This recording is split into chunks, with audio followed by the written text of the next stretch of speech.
এখানের আখের রস বের করার বাঁশের মেশিন।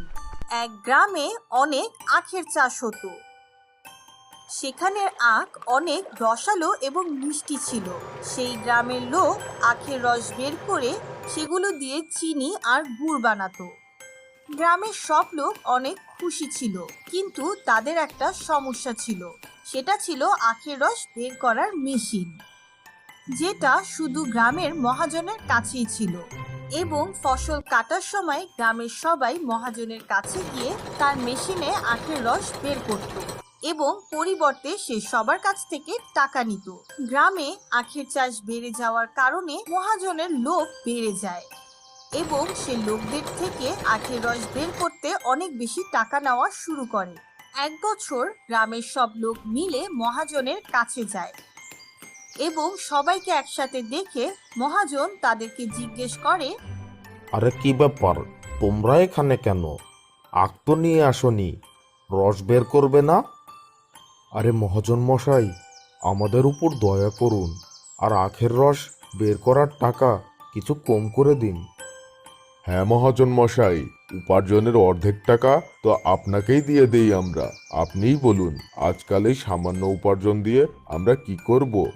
আমিও সেটাই বলি, আজকাল তো ডিজেলের দাম, বিদ্যুতের দাম, যন্ত্রপাতির দামও বেড়ে গেছে।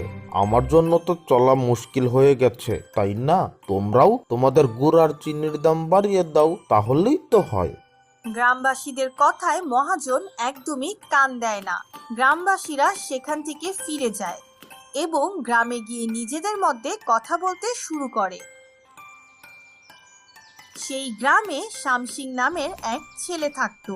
গ্রামবাসীদের এই অবস্থা দেখে সে বলে, আরে চাচা, আপনারা আমাকে 2 দিনের সময় দিন, এরপর দেখবেন আমি আপনাদের সমস্যার সমাধান করে দেব। আরে বাদ দাও শ্যাম বাবা, তুমি আর কি করবে? চাচা, আমাকে 2 দিনের সময় তো দিন, এরপর দেখুন। আমরা তোমাকে 2 দিনের সময় দিচ্ছি, তা না হলে আমাদের বাধ্য হয়ে মহাজনের কাছেই ফিরে যেতে হবে।